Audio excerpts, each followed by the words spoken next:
Campaign 2018 is sponsored by Wisconsin Hospital Association, Wisconsin Counties Association, Wisconsin Realtors Association, Marshfield Clinic Health System, AARP Wisconsin, and Campaign 2018 partner Milwaukee Journal-Sentinel.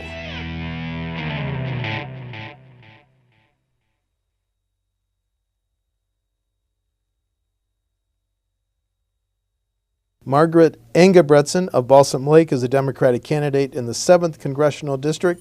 Margaret, welcome back to WisconsinEye. Thank you so much for having me back, Steve. You say on your website that the nation's best resource, people, are not getting the support they need. Can you elaborate? You bet. So our people, they need education, they need proper infrastructure, they need access to good roads, broadband. They also need access to health care. And those are some of the core foundations that we need. And we need to invest in our people so that they can thrive. So early on in life, we put in money into folks, and in the end, they end up paying it back. And that's how this whole thing works. Let's talk about health care. What steps, next steps for the nation on health care is what I'm trying to say. So this is a crisis. Everywhere I go in the 7th District, I hear stories of people that they have a pre-existing condition or something is going on with their child and they're really terrified. And they are concerned about being able to afford health insurance at all, or if they lose their job. And it's a very unfortunate way to go through life, is in this fearful state. So what we need to do is transition to a Medicare for All public health insurance program that covers everyone from the day they're born until the day they die, so that they don't have to worry about having health insurance. Republicans say, especially when they use it against Senator Tammy Baldwin, this is a $32 trillion plan. Is it a $32 trillion plan? And if so, how would you pay for it? Well, let's think about this logically, right? We're already investing a lot of money into our healthcare system.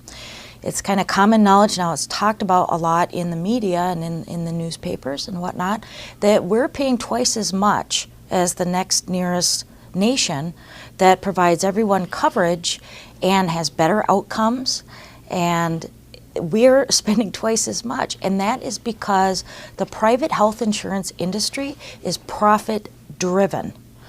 And we must just make this transition. And it'll take a little while. First, we'll have to do it step by step. But once we transition, we're going to bring overall health costs down, because this short-term thinking is creating a lot of this problem. You mentioned, continuing on this subject, would the long-term costs come down because you wouldn't have the health insurance industry playing such a great role as they do now? Exactly. So the administrative costs for the private health insurance industry is much more expensive than what it costs administratively for Medicare. So it is much more cost efficient with better outcomes, better coverage, to go to a public health insurance program that is focused on getting care to people, covering people, instead of how do we make money, how do we deny people's claims, how do we cut people out of this if they have pre-existing conditions. So the whole way you look at healthcare is, do we want people making a profit off of people's illnesses and the most sensitive things about their lives and their families' lives? Or do we just need to recognize that every single person needs health care? So let's start handling it right. And it's much like education and infrastructure. These are things that every American needs. So let's be honest about it and stop allowing private industry to gouge people for things. It is just, we can do this so much better. If we can't get to a single payer, a universal system, how do we save Medicare, which is projected to go bankrupt, I think, by 2036? So without single payer, save Medicare. Well, this situation is unfortunate. You're right, and the thing is that we can raise the payroll tax, the cap on that, and we need to increase the money that we're bringing into the system. But this is a crisis. That's why everybody talks about it, is because inflation is outstripping what people are able to handle, and then you add healthcare costs on top of that. This is just not a smart way to do business. So we need to do a fundamental change on how we're doing things.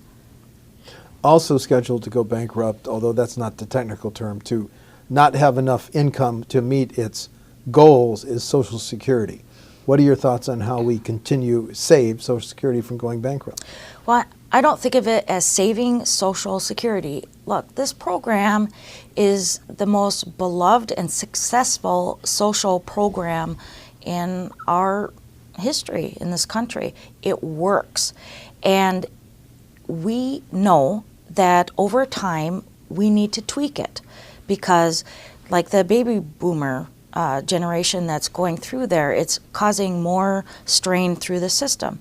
Well, we have been doing long-term planning on that.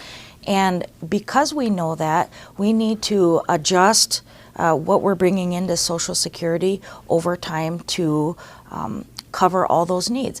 Now, the unfortunate thing is, and this has happened over and over again, is the Republicans, when they have control, they slash taxes, so decrease revenue, and then they say, wow, we just have a deficit here. We've got to be responsible here. But that's just scaremongering and a tactic to go after these social programs that benefit all of us. And it just makes no sense. And we can do many, many things to adjust Social Security. You would not have voted then for what the Trump administration calls the tax reform package? No. Are you talking about the December 2017 tax bill? Yes, yes. No, that was, we need to repeal and replace that tax bill. That was rammed through Congress. They didn't bring in the experts. They didn't pay attention to the Congressional Budget Office score on that. And all major leading economists said this is a terrible idea. Look, this is the worst time to have done this. And who did that benefit? The ultra wealthy and corporations. And everybody knew it at the time. Everyone's saying, don't do this. This is a bad idea for us long term. And there were Republican elected officials that would get on television and say, look, I have to vote for this. My donors said that if we don't, we're going to cut off the funds for your reelection campaign. Now, that is one of the core issues of what's going wrong in this country. Now, this is a country of, by, and for the people. And unfortunately, right now, the folks and the corporations with the biggest amount of money and with these lax campaign finance rules and recent decisions by the U.S. Supreme Court have exacerbated this issue to such a degree that you can tell the elected officials that do what is in the interests of their big donors and marching in lockstep with their party, like Representative Duffy. And that's why what is going on in Congress does not reflect the needs and wants of the American people. And I can speak to the fact that it's not matching up with what the people of the 7th Congressional District need. Now, correct me if I'm wrong, I think you say on your campaign website you don't take any PAC donations. No. Can you be competitive with the incumbent that you're challenging, given that I will not take PAC donations? Look, it does make it very, very difficult to run a congressional race the way things are right now without a lot of money. It does. However, what we've done, what I've done, and my supporters, I have spent an enormous amount of time traveling around the district and engaging with the actual people that live there and talk to them. What are your needs? What are your concerns? Where do you see us going? And I have made great connections throughout the district, and there is a grassroots support for my campaign, and I know that this is happening in other parts of the country. Now, let's be frank, this is unlike any other election year. These are not normal times. What's at stake in this election? American democracy. The future of our country is at stake. Because since President Trump got elected and Republicans got control of both houses of Congress, some really severe, hard changes in our country have occurred.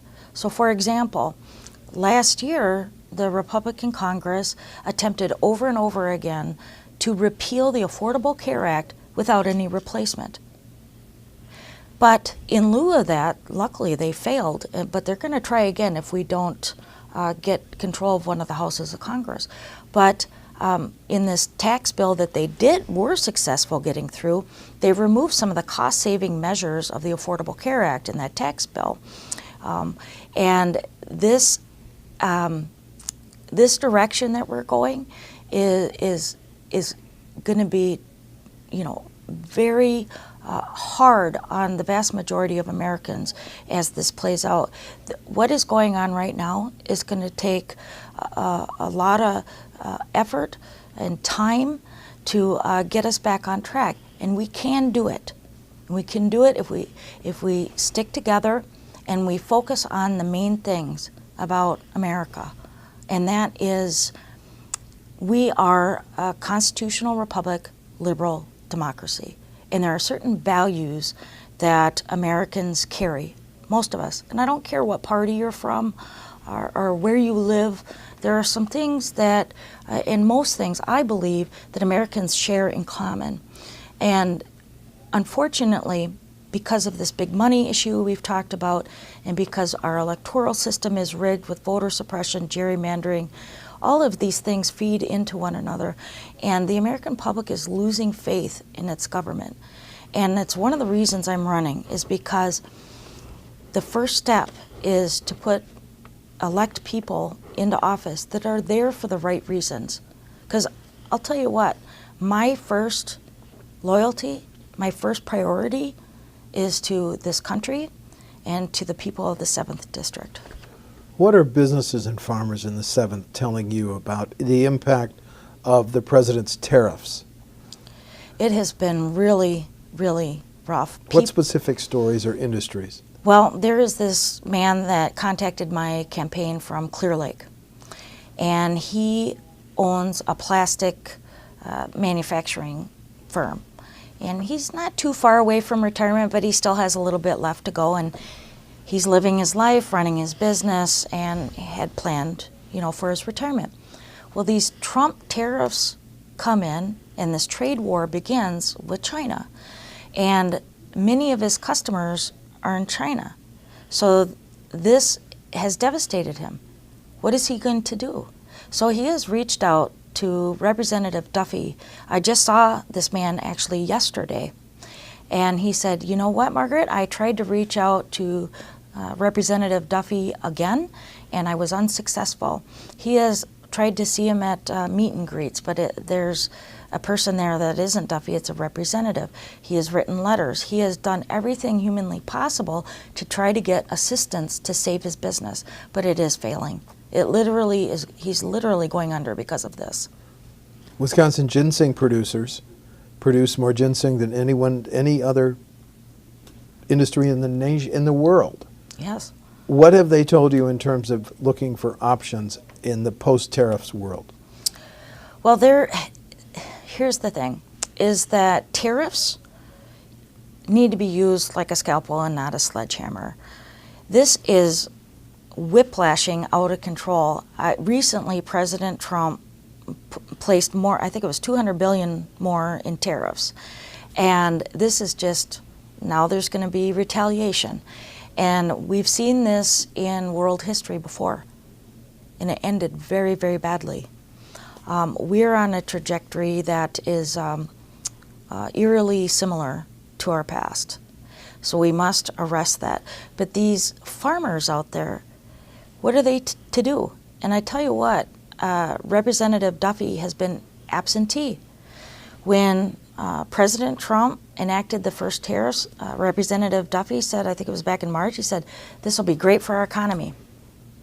And little time passes, and the Canadians, reacted to these tariffs on dairy, and Representative Duffy called these retaliatory efforts towards us, because we slapped on the tariffs to begin with, as economic terrorists.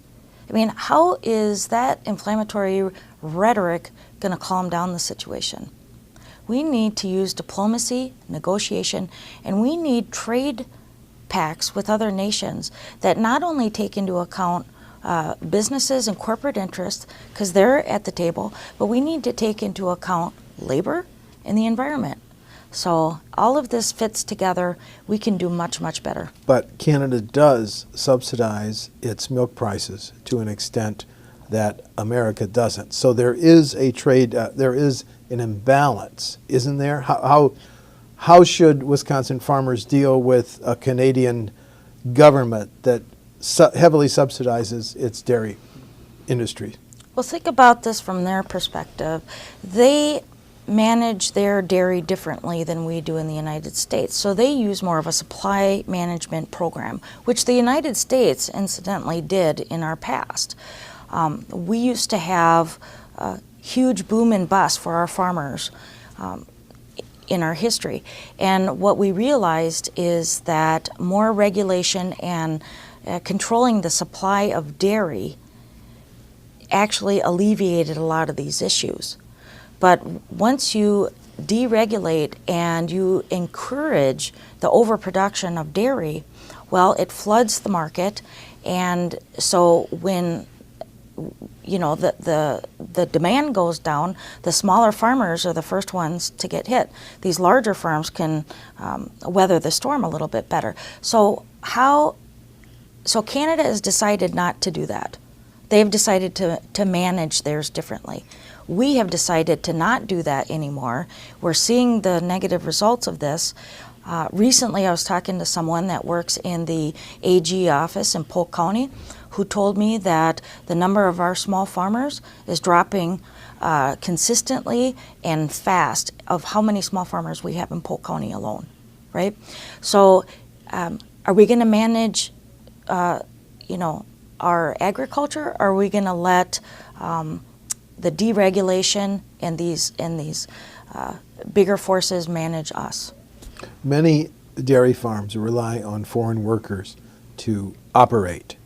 This gets us into the immigration issue. What's your plan? What would you tell dreamers? What path to citizenship should be available for 11, 12, 13 million adults here illegally? Where are you on the immigration debate? This is a very complicated issue, and it evokes strong emotions in people, and I recognize that. But let's look at what's happened here. So for many years, the Congress has been unable to reform our immigration system. So we think we're going to get there, and then our hopes are dashed because there's conflict and there is a zero-sum game going on in Congress, and they cannot come to any resolution on this.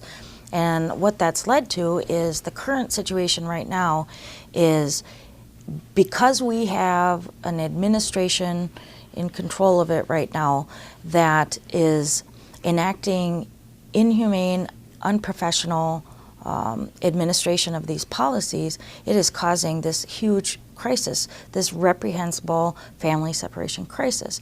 So where does that leave us? The second option is to deport all 11 million undocumented immigrants. Well, that's not realistic. That's a lot of people, and furthermore, it would crash our economy because, like you said, we're dependent on these folks within our economy. So the third option is some situation short of citizenship. You can stay here, but you won't be a citizen, but you can pay taxes and all of this, but you're not going to get the full benefits, which in our country we have some pretty unfortunate histories of treating groups of people, identifiable groups of people, as less than African Americans, Native Americans. So to me, that is out. That is not who we are as a nation. And then the final option is a pathway to citizenship. It's the only logical, practical thing to do in our current situation for law-abiding undocumented immigrants. Now, you can't just say, we're just going to do all one way or do all the other, of everybody is a citizen now or anything. This is complex, and we need to put the work in to solve this problem. What should be the steps to a path to citizenship, both for the Dreamers and the 11 million adults? So the Dreamers, that is a heart-wrenching thing that we have done since the new administration and new Congress came in. So these folks were encouraged to come and give their information, and they did, and now nothing was done. The Congress is so gridlocked, nothing has been resolved, and now they're not protected anymore, or immune. These people came in as children that, they're minors. They don't have control over their own destiny at that point. So, and as far as the pathway to citizenship, we need to fund getting through this situation. So we need more attorneys. We need more immigration judges. We need more officers that work in this field to go through this. We are backlogged to a severe degree. And unfortunately, this is kind of an issue that you see in several areas of our government, where there's been all this anti-government rhetoric about how our government doesn't work and it's faulty, and it's I personally don't believe that. I believe that if you fund government properly and you have good, ethical, forward-looking leadership, we can manage the affairs of this nation in a humane and professional manner. That's what we need to do. Without a wall? We don't need a wall down there. It's not practical. There are sections obviously already down there for certain areas. Now, when I was in the Minnesota Air National Guard, I was activated down to the border, coincidentally, when George W. Bush was our president. And I was down there for 5 months. I've been on the border. I've seen it. I know what it looks like. And it is, physically impossible in some of these remote areas. So it's not really practical. And according to, studies about the effectiveness of such a wall is limited. So we only have so much money in this country, and we need to spend it wisely. So we do need good border security. As a sovereign nation, we have the right and responsibility to control our borders. Absolutely. I am all for that. But there is a combination of things that we can do that are more effective and less expensive than a border wall. And the border wall sends a really negative message to our neighbors of the South, right? So we can do this better. The president recently signed the John McCain funding bill for the Pentagon, the military, even though he didn't use the late senator's name. Would you have voted for that bill? It included a dramatic increase in Pentagon spending. Well, the thing about our military and funding to the DOD and all of this, what I've observed, and it's gotten even more so, the heated rhetoric, the partisan rhetoric around funding of the DoD, which makes no sense to me. National defense is everyone's concern, and I think that we've politicized our military to such a point that if an elected official says, look, we need to evaluate the most efficient and cost-effective way to fund our national security in this way, maybe that doesn't involve just throwing money over and over at it. We need to really evaluate our commitments, our global commitments, and what we're doing around the world. Then they're accused of being unpatriotic. And it's the state of our politics and the rhetoric, it's shutting down conversation. But what we really need to do is not throw some arbitrary figure at it and take a look. What are we spending our money on? What are we doing? Can we do this more efficiently? What are our long-term plans? What is our global strategy? How are we interacting with the world? And is this really worth sending our troops and everything into other countries and into harm's way for this stated goal? And I am extremely concerned about the decisions being made with our troops and the length of time our troops have been overseas and in wars, and the terrible costs it is having on our people, our families, like the 148th Fighter Wing and many other Guard units. They get activated over and over and over again. It's causing great strain. Should we withdraw troops from Afghanistan? Yes. Immediately? No, of course. I'm not, let's, yank anything or, flip the switch on anything. We have got to find a way out of Afghanistan. We can't just say, well, everybody's coming home. This is an extremely complicated issue. I've studied it to some degree, but this has been going on so long. And there are so many people that have been harmed, and have we made progress? It's hard to say. You talk to some people, they said, yes, we have, or no, we haven't. But I think we need to determine that we need to get out of there, and we need to do a ethical withdrawal. You're running for the House. House members do not vote on Senate confirmation of Supreme Court justices, but you've probably been asked, do you consider Judge Kavanaugh qualified for the Supreme Court? Well, I haven't read his documentation that was applied to the Senate, and what little there was, apparently. What I'm most concerned about with the Kavanaugh confirmation process is how fast it's going.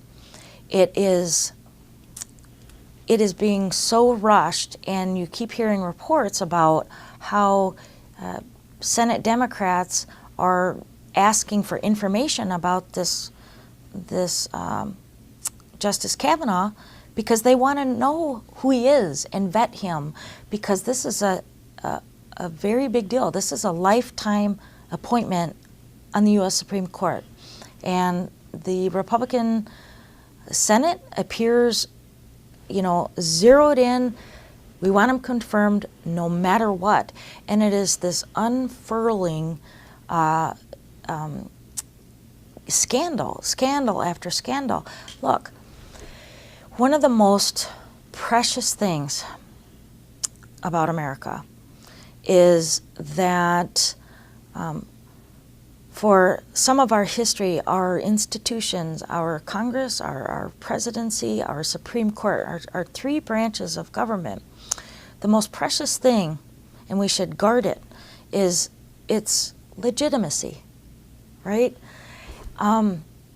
When people feel that these vital, important positions, like the Supreme Court, that will cause decisions to be made in the future that will affect all Americans in the future, and a lot of the American public don't feel like their senators are even being heard, that their people in the Senate are not getting access to these documents, it creates distrust. So I think we need to slow the whole process down and guard the institution of the Supreme Court. Some speculation, if Democrats take the House, that there will be the start of impeachment proceedings. Do you have a position on whether President Trump and what you know about his public record would justify the opening of impeachment proceedings? Well, one of the unfortunate things since this Congress came in is that their duty, their job, is to provide oversight and conduct hearings and do their Article 1 job, right? That has fallen by the wayside. And it shows the hyperpartisanship that has infected our political process. It is extremely damaging. And so for example, President Trump, candidate Trump, he never revealed his tax returns. He did not divest from his business. There was some talk and reversal of previous memorandums regarding nepotism and how agency secretaries were put through the process. And all of this, I think it was Scott Pruitt, there was a lot of scandal over there. Why aren't we investigating things? They are not performing their constitutional role. They have completely abdicated their duty in this function. So what I believe is that when the Democrats regain the majority in the House, what we need to do, and this goes back to faith and from the American people. If the American people see a new Congress come in and boom, we're trying to impeach President Trump, skipping all these previous steps, it is going to cause great consternation. So let's do it methodically, systematically, ethically, and find out what's going on. You said when or if Democrats take control of the U.S. House. One question is, would you vote Nancy Pelosi to continue to be Speaker? Whoever is the person that is put up for that job as a Democrat, I will vote for that person. So, look, I have an election to win, and a lot can happen between now and then. As we've seen with the rapid news cycle we've had in the last couple of years, that is hard to even follow at times for folks. But yes, I will support that person if it's. She has said she'd like the job, so you just kind of said your intention would be to support her? If she is the one that the Democratic caucus favors, I'm going to. I'm not going to, go around and try to, undermine the entire process or cause unnecessary divisiveness. I'm just not going to do that. Now, I know that Nancy Pelosi is a hot button issue, and but I feel like this whole conversation is putting the cart before the horse. We haven't even had the elections yet, and we don't know what's going to happen. But I can tell you this, the way I vote, it will be because I believe it's in the best interest of the 7th Congressional District and for America. Then finally, you've highlighted some differences with the incumbent, Representative Duffy. Yes. Any others you want to mention? And final question? Well, he and I are very, very different people. And the voters this November have a pretty clear choice. We've seen 8 years of Representative Duffy, and he has been essentially absentee. And the things that he has got on board with do not line up with the needs of the people of the 7th Congressional District. So, like I said, trying to repeal the Affordable Care Act without any replacement, voting for a tax bill that funneled all the wealth up to, those tax breaks up to the wealthy and corporations. We have got complaints everywhere I go about the short notice town halls, and when folks get in there, their questions are not answered.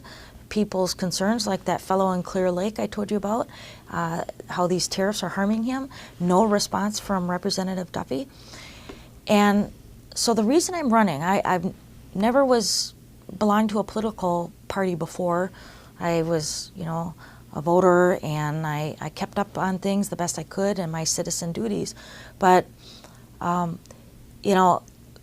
we must have people step forward and get into these leadership positions that are going to be doing it for the right reasons.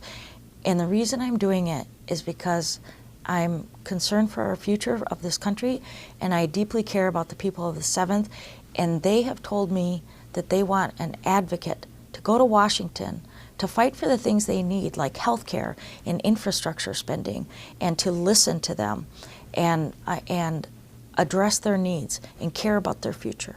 So that's what I'll do. Margaret Engebretson of Balsam Lake is a Democratic candidate in the 7th Congressional District. The election is November 6th. Thank you for talking to WisconsinEye. Thank you so much, Steve. Thanks. Campaign 2018 is sponsored by Wisconsin Hospital Association, Wisconsin Counties Association, Wisconsin Realtors Association, Marshfield Clinic Health System, AARP Wisconsin, and Campaign 2018 partner Milwaukee Journal-Sentinel.